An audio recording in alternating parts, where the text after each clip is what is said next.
सुनैना और सुरेखा यह दोनों देवरानी जेठानी थी। जेठानी सुनैना नौकरी भी करती थी और देवरानी सुरेखा यह घर संभालती। उनका परिवार बहुत बड़ा था, सास ससुर और उन दोनों के बच्चे, कुल मिलाकर 10 लोग घर में रहते। और अब बहुत साल बाद उनकी बुआ सास अपने भाई के घर रहने आई थी। सुबह उठने के बाद बुआ सास ने देखा कि सुनैना फटाफट अपने काम कर रही थी। सुरेखा ने नाश्ता बनाया और वह नाश्ता सुनैना ने सबको परोसा। उसके बाद सुनैना ने अपना टिफ़िन पैक किया और वह काम पर निकल गई। सुरेखा ने वापस दोपहर का खाना तैयार किया और थोड़ा वक्त अपनी सास और बुआ सास के साथ बैठी रही। बुआ सास से रहा नहीं गया। उन्होंने सुरेखा को पूछा, छोटी बहू, तुम्हारी जेठानी तुझ पर बहुत हुक्म चलाती है। सुबह से देख रही हूँ रसोई घर में अकेले ही काम करती हो और वह महारानी दिखावा करने के लिए नाश्ता परोस रही थी, जैसे कि उसी ने ही नाश्ता बनाया हो। यह सुनने के बाद सुरेखा ने बुआ सास की तरफ देखा और बोली, बुआ सास जी, ऐसा कुछ नहीं है, सुनैना दीदी बहुत अच्छी हैं। बुआ सास बोली, तुम बहुत भोली हो सुरेखा, मुझे सब समझ में आता है, मेरे बाल धूप में सफ़ेद नहीं हुए हैं। सुरेखा से अब नहीं रहा गया।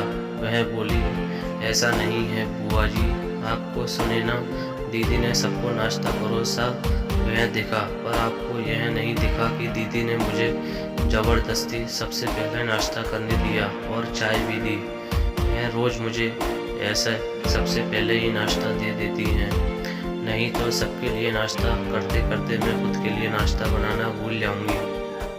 दीदी मेरी कितनी चिंता करती हैं। दीदी सुबह जल्दी उठकर मंदिर साफ करती हैं, फूल सजाकर रखती हैं और मुझे उनके 1 घंटे बाद उठने के लिए कहती हैं। शाम को आते समय बाज़ार से सब्ज़ी भी लेकर आती हैं, क्योंकि हमारे मिस्टर रात को देर से आते हैं और मम्मी जी को सुनैना दीदी ने बाज़ार में जाने को मना किया है, क्योंकि अब उनकी उम्र 60 साल से ज़्यादा हो गई है। बाज़ार में जाते समय उनको तकलीफ़ होती है, उनके पैर बहुत दुखेंगे।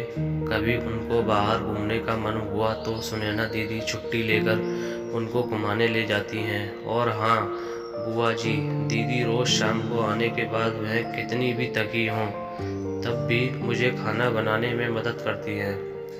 वह मेरी बड़ी जेठानी ज़रूर है, पर मुझे अपनी छोटी बहन ही समझती हैं और मैं उनको अपनी बड़ी बहन समझती हूँ। यह सब सुनकर बुआ सास एकदम चुप हो गई।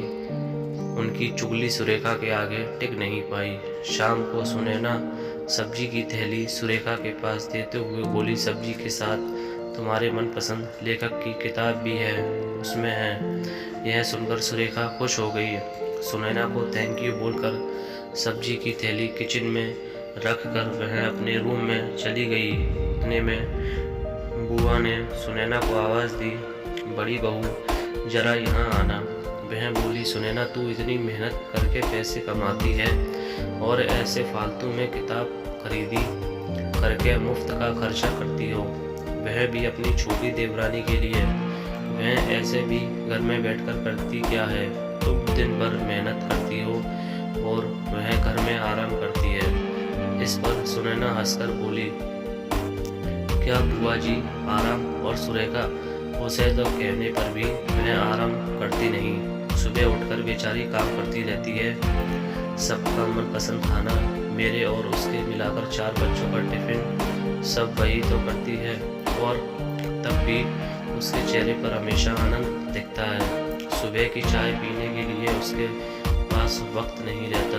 दोपहर को जब बच्चे घर आते हैं तो उनका खाना, होमवर्क सब वही देखती है। इसलिए मुझे बच्चों का टेंशन नहीं है और इसलिए ही मैं ऑफिस में मन लगाकर काम कर पाती हूँ। कुछ दिन पहले ही मुझे प्रमोशन मिला है। इसके अलावा मम्मी जी और पापा जी की दवाइयाँ कभी ख़त्म हो गई और कभी लाने की ही हो तो वही ध्यान में रखती है। घर में कोई मेहमान आए तो उनकी मेहमान नवाजी भी वो सही वही करती है। बुआ जी, घर और बच्चे संभालना छोटी बात नहीं है। इतना सब सुनकर बुआ जी उनकी तो बोलती ही बंद हो गई। सुनैना कभी कोई शिकायत नहीं करती, वह सब काम कर लेती है। वह सिर्फ पढ़ना पसंद करती है। फिर मैं मेरी छोटी बहन के लिए इतना नहीं कर सकती? मैं नहीं करूँगी तो फिर कौन करेगा? इतना बोलकर सुनैना अपने रूम में चली गई। यह सब बोलना सुनैना की सास पीछे खड़े होकर सुन रही थी। वह बुआ के पास आई और बोली, जीजी, यह दोनों देवरानी जेठानी जरूर हैं, लेकिन उनका रिश्ता तो सगी बहनों से ज़्यादा पक्का है। मेरे घर की मजबूत दीवारें हैं यह दोनों। पहले मैं भी एक बुरी सास थी, हमेशा इन दोनों में झगड़ा लगाने का प्रयास करती थी, पर यह दोनों के प्यार के आगे मैं भी हार गई। वैसे भी झगड़ा लगाकर नुकसान तो हमारे ही घर का होगा ना। पर यह बात बुआ को समझ में नहीं आई। रुदन करते हुए कमरे से बाहर चली गई, क्योंकि उन दोनों में झगड़ा लगाने के लिए ही वह आई थी। पर सुनैना और सुरेखा, इनके जैसी दो समझदार देवरानी जेठानी के बीच झगड़ा करवाना बहुत मुश्किल था।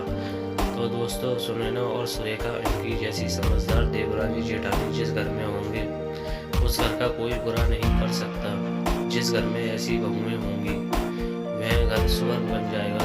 दोस्तों, देवरानी जेठानी की सुंदर पारिवारिक कहानी आपको कैसी लगी, मुझे कमेंट कर जरूर बताएं। और मेरी वीडियो को लाइक करना बिल्कुल भी ना भूलें, और मेरे चैनल को सब्सक्राइब कर जाएं।